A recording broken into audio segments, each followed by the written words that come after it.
Hello viewers, मैं astrologer doctor Shifali. आज श्री शिव महापुराण रुद्र संहिता 17वां अध्याय का चतुर्थ भाग, यहाँ पे 17वां अध्याय परिपूर्ण करूंगी। जैसे मैं हर दिन श्लोक और अर्थ पठन करती हूँ वैसे ही, और उससे पहले जैसे मैं समग्र शिव परिवार को नमन करती हूँ। ओम श्री वक्रतुंड महाकाय सूर्यकोटि समप्रभ निर्विघ्नं कुरु मे देव सर्वकार्येषु सर्वदा। ओम श्री विनायक प्रसन्नस्तु। ओम गण गणपते नमः। ओम श्री महेश्वराभ्याम नमः। जय पार्वती माता, जय कार्तिकेय स्वामी। ओम नमः शिवाय। ओम नमः शिवाय। ओम नमः शिवाय। कल जो यज्ञदत्त अपनी पत्नी से बात करने वाले थे वहां पे हम लोग रुके थे। तो अभी यज्ञदत्त अपनी पत्नी से क्या बात कर रहे हैं वही श्लोक से, और श्लोक के बाद अर्थ पठन।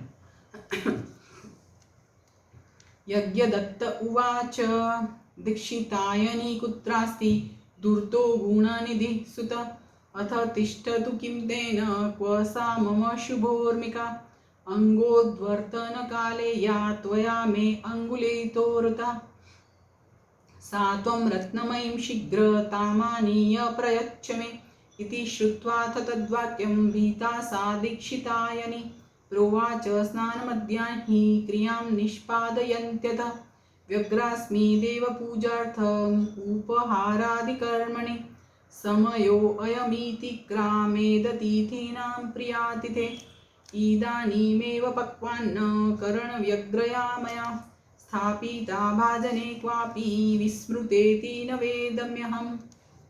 यहाँ पे आगे दीक्षित जो बात कर रहे हैं।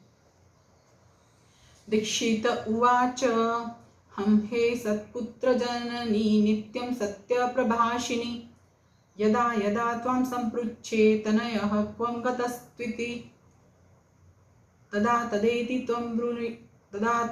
त्वं ब्रूयान्नाथेदानीं स निर्गतः अदित्याध्ययनार्थं च द्वित्रैर्मित्रैः सयुग्मैः कुतस्ते शाटकः पत्नीमाञ्जिष्ठो यो मयार्पितः लम्बते यो अनिशं धाम्नि तथ्यं ब्रूहि भयं त्यज।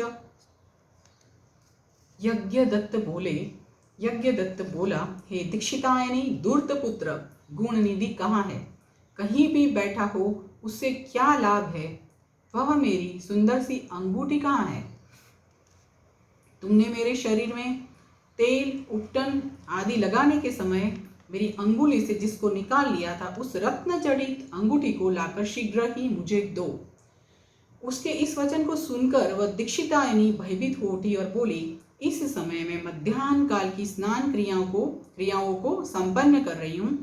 देव पूजा के लिए अर्पित की जाने वाली सामग्रियों को एकत्रित करने में मैं व्याकुल हूँ। हे अतिथि प्रिय, यह अतिथियों का समय कहीं अतिक्रमण न कर जाए, इसीलिए मैं भोजन बनाने में व्यस्त हूँ। मैंने किसी पात्र में अंगूठी को रख दिया है, अभी याद नहीं आ रहा है। दीक्षित बोला, अरे दुष्ट पुत्र को उत्पन्न करने वाली, हे सदा सच बोलने वाली, मैंने जब जब तुझसे यह पूछा कि पुत्र कहाँ गया है, तब तूने यही कहा, हे नाथ, अभी पढ़कर वह अपने 2-3 मित्रों के साथ पुनः पढ़ने के लिए बाहर चला गया है। हे पत्नी, तुम्हारी वह मंजिठी रंग की साड़ी कहाँ है जिसको मैंने तुम्हें दिया था, जो घर में रोज टंगी रहती थी? सच सच बताओ, डरो मत। इसे आगे के श्लोक और अर्थ पठन।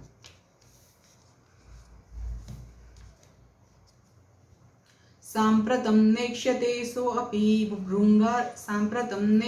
सोऽपि भृङ्गारो मणिमण्डितः पट्टसूत्रमयी सापि त्रिपटीया मयार्पिता क्व दाक्षिणात्यं तत्कांस्यं गौडी ताम्रघटी क्व सा नागदन्तमयी सा क्व सुखकौतुकमञ्चिका क्व सा पर्वतदेशीया चन्द्रकान्तिरिवाद्भुता दीपकव्यग्रहस्ताग्रालङ्कृता शालभञ्जिका किं बहुक्तेन कूलजे तुभ्यं कूपाम्यहं वृथा तदाभ्यवहरिष्ये अहम्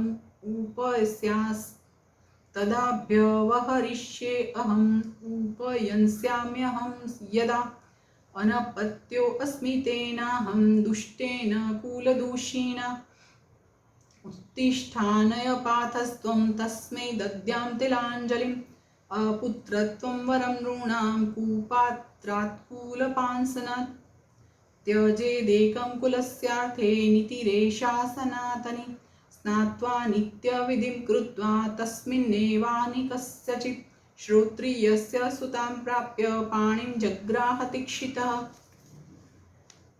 दीक्षित आगे बोल रहे हैं, मणि जड़ित वह सोने की जारी भी इस समय नहीं दिखाई दे रही है और न तो वह रेशमी त्रिपटी दुपट्टा ही दिखाई दे रही है जिसको रखने के लिए तुम्हें मैंने दिया था। दक्षिण देश में बनने वाला वह कांसे का पात्र और गौड़ देश में बनने वाली वह तांबे की घंटी कहाँ है? हाथी दांत से बनी हुई वह सुख देने वाली मच्छियाँ कहाँ हैं? पर्वतीय क्षेत्रों में पाई जाने वाली चंद्रकांत मणि के समान अद्भुत हाथ में दीपक लिए वह श्रृंगार युक्त शाल भंजिका कहाँ है? अधिक कहने से लाभ ही क्या? हे कुलजे, मैं तुझ पर व्यर्थ ही क्रोध कर रहा हूँ। अब तो मेरा भोजन तभी होगा जब मैं दूसरा विवाह कर लूँगा। कुल को दूषित करने वाले उस दुष्ट के रहते हुए भी अब मैं निसंतान हूँ। उठो और जल लाओ, मैं उसे तिलांजलि देता हूँ। कुल को कलंकित करने वाले कुपुत्र की अपेक्षा मनुष्य का पुत्रहीन होना श्रेयस्कर है। कुल की भलाई के लिए एक का परित्याग कर देना चाहिए, यह सनातन नियम है। तदनंतर उस दीक्षित ब्राह्मण ने स्नान करके अपनी नित्य क्रिया संपन्न करके उसी दिन किसी श्रोत्रिय ब्राह्मण की कन्या को प्राप्त करके उसके साथ विवाह कर लिया। यहाँ पे 17वां अध्याय परिपूर्ण हो रहा है। कल से 18वां अध्याय। इति श्री शिव महापुराणे द्वितीयायां रुद्र संहितायां प्रथम खंडे सृष्टिउपाख्याने गुणनिधि चरित्र वर्णनम नाम 17 अध्यायः। इस प्रकार श्री शिव महापुराण के अंतर्गत द्वितीय रुद्र संहिता के प्रथम खंड में सृष्टि उपाख्यान में गुणनिधि चरित्र वर्णन नामक 17वां अध्याय पूर्ण हुआ। जैसे ही मैं समग्र शिव परिवार को नमन करती हूँ, वैसे ही ओम शिवक्रतुंड महाकाय सूर्यकोटि समप्रभ निर्विघ्नं कुरु मे देव सर्वकार्येषु सर्वदा। ओम श्री विनायक प्रसन्न सोम गणपते नमः शिव महेश्वराभ्यां नमः। जय पार्वती माता, जय कार्तिकेय स्वामी। ओम नमः शिवाय, ओम नमः शिवाय, ओम नमः शिवाय।